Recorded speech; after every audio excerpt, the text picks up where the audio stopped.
ان کوششوں میں سے ایک بات، یا ایھا الذین آمنو، اے لوگو جو ایمان لائے ہو، لا تتخذوا، نہ تم بناؤ، آباءکم، اپنے باپوں کو، آبا اب کی جمع ہے، پھر باپ اور باپ کا باپ اوپر تک جاتا ہے، چچا وغیرہ بھی آبا میں آ جاتے ہیں، نہ تم بناؤ اپنے باپوں کو، و اخوانکم، اور اپنے بھائیوں کو، اولیاء، دوست، ان استحبوا الکفر، اگر وہ ترجیح دیں یا پسند کریں کفر کو، علی الایمان، ایمان پر۔ استحبو کا لفظ جو ہے حب سے ہے بے حب کہتے ہیں محبت کو، استحبو یعنی دوست رکھیں، عزیز رکھیں، ترجیح دیں، محبوب رکھیں، الکفر، کفر کو، علی الایمان، ایمان پر، یعنی اگر تمہارے خونی رشتے، خواہ وہ باپ ہیں یا بھائی ہیں جنہیں انسان بہت چاہتا ہے، وہ کفر کو زیادہ پسند کرتے ہیں ایمان کی نسبت، تو پھر تم ان کو اپنا قریبی دوست یا محبوب نہیں بنا سکتے۔ وَمَن يَتَوَلَّهُم مِّنكُمْ، اور جو ان کو تم میں سے دوست بنائے گا، ان کی دوستی چاہے گا، یعنی ہجرت جہاد چھوڑ کر انہی کے ساتھ بیٹھے رہنا پسند کرے گا، فَأُولَٰئِكَ هُمُ الظَّالِمُونَ، تو یہی لوگ دراصل ظالم ہیں۔ اب آپ دیکھیے کس کو ظالم کہا جا رہا ہے یہاں، خطاب کس کو ہے؟ اہل ایمان کو، جو ایمان کا دعویٰ کر چکے ہیں، لا الہ الا اللہ پڑھ چکے ہیں، خود کو مسلمان کہتے ہیں، لیکن اپنی عملی زندگی میں، اپنی سوچ میں واضح نہیں ہیں، تو ایسے لوگوں کو ظالم کہا گیا۔ اور ظلم کیا ہوتا ہے؟ ظلم کی ڈیفینیشن کیا ہے؟ وضع الشیء فی غیر محلہ، کسی چیز کو اس کی اصل جگہ سے ہٹا دینا۔ تو دوستی کا بھی ایک مقام ہے، اگر ماں باپ کی محبت اور دوستی اللہ رسول کی محبت سے بڑھ جائے تو یہی ظلم ہے کہ انسان ان کی خاطر اللہ رسول کو چھوڑ دے۔ اب دیکھیے کہ جو زندگی ہے نا ہم سب کی، اس زندگی کو گزارنے کے لیے ہر انسان کی کچھ پرائرٹیز ہوتی ہیں، کچھ ترجیحات ہوتی ہیں۔ ایک وہ زندگی ہوتی ہے کہ جو دنیا کے تعلقات پر بیسڈ ہوتی، دنیاوی تعلقات اس میں بہت اہم ہوتے ہیں، اور ایک زندگی وہ ہوتی ہے جس میں انسان کے لیے دینی تعلقات بہت اہم ہوتے ہیں۔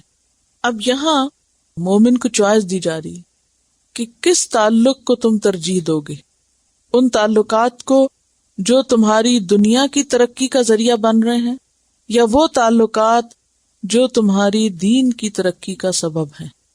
پیچھے کا مضمون مسلسل وہی چل رہا، تھیم ایک ہی ہے، امتحان محبتوں کا، کہ کون کس کو ترجیح دیتا ہے، ان تعلقات کو جو دنیا کی بنیاد پر بنے ہیں یا ان کو جو دین کی بنیاد پر بنے ہیں۔ اب ہوتا یہ ہے کہ یہ دو طرح کے جو تعلقات ہیں یہ ایک دوسرے کی ضد ہوتے ہیں۔ اب ایک طرف اللہ رسول بلا رہے ہیں، دوسری طرف باپ بھائی بلا رہے ہیں۔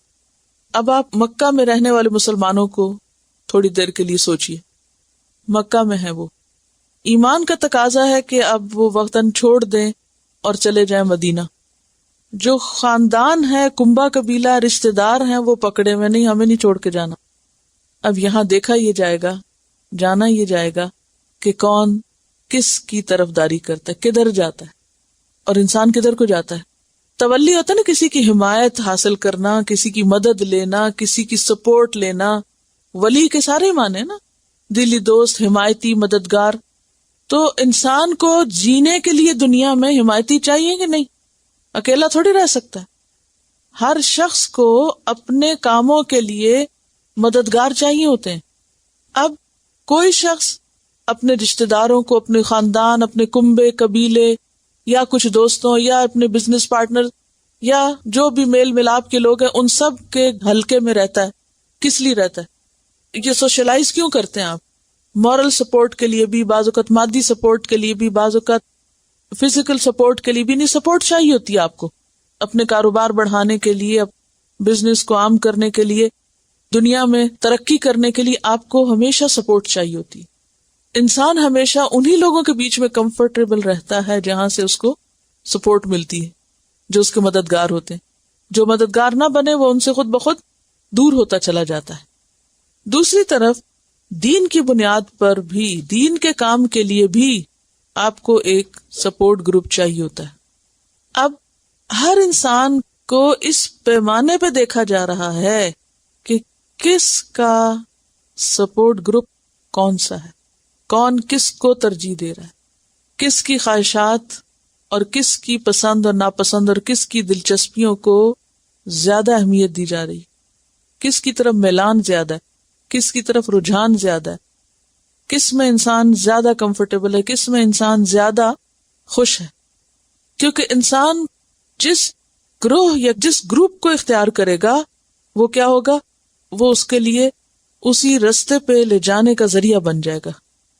اگر آپ کی دوستی صرف دنیا دار لوگوں سے ہے تو جب آپ ان کے بیچ میں بیٹھیں گے وہ کیا باتیں کریں گے، صرف دنیا کی. وہ آپ کو اسی کے متعلق معلومات فراہم کریں گے، اسی کے بارے میں راہیں دکھائیں گے، اسی کے بارے میں آپ کو اپنے تجربے بتائیں گے.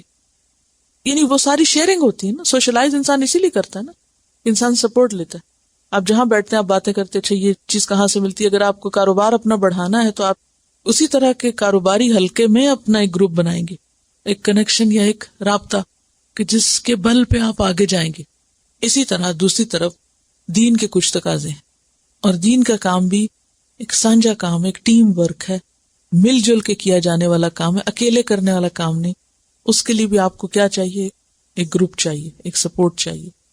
اب بعض اوقات یہ ہوتا ہے کہ ایک طرف کھینچ رہا ہے، دوسرا دوسری طرف کھینچ رہا ہے.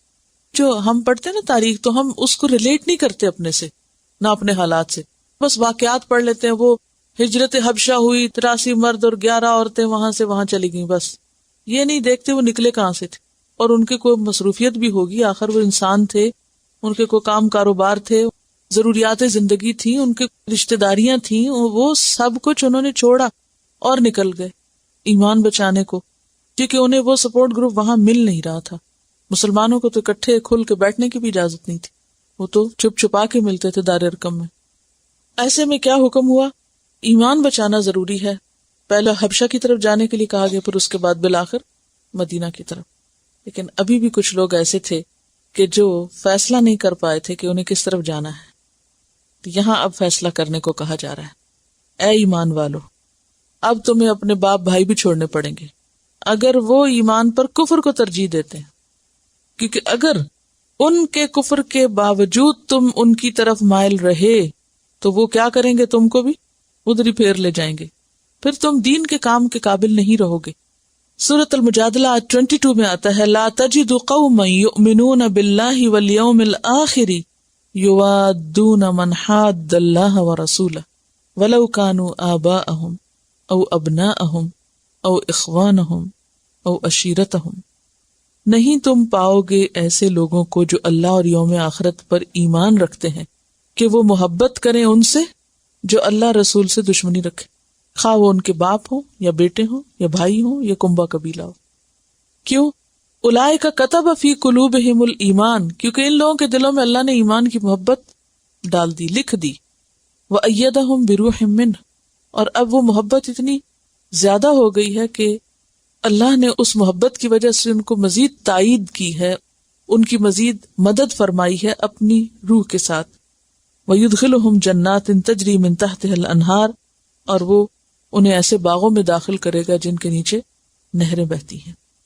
8 ہجری میں مکہ فتح ہوا ہے اور اس کے بعد اعلان برات ہوا ہے، اور ابھی تک بھی کچھ لوگ مکہ میں موجود تھے اور ملے جلے حالات تھے ان کے.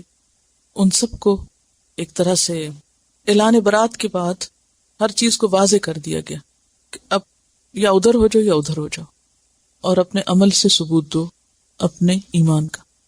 ان ساری آیتوں میں ایک ہی مضمون ہے بیسیکلی. وہ مضمون کیا ہے؟ یعنی ایمان کا عملی ثبوت دینا لازم ہے، خواہ وہ قربانی کی سطح پر ہو. اس میں 2 چیزیں بہت مسلسل آ رہی ہیں، ایک اندر کی محبت اور ایک باہر کا جہاد. یعنی محبت اور جہاد 2 کانسیپٹس جو ہیں اس میں بہت الگ الگ کیے جا رہے ہیں. یعنی ایمان کی سچائی کو ثابت کرنا لازم ہے، اور وہ سچائی ثابت ہوتی ہے عمل سے. وہ جیسے آتا نا کہ اللہ تم کو اس حال پہ چھوڑنے والا نہیں تھا، ما کان اللہ لیذر المؤمنین علی ما انتم علیہ، ایسا نہ تھا کہ اللہ چھوڑ دے مومنوں کو اسی حال پر جس پر تم ہو.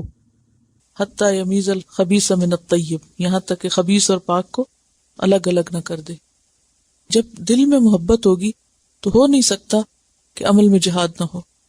ان آیات کا بنیادی مضمون جو ہے وہ محبتوں کا امتحان ہی ہے کہ ہم اللہ کی محبت کا دعویٰ کرتے ہیں اور پھر اس کے بعد عمل میں اس کا کتنا ثبوت دیتے ہیں۔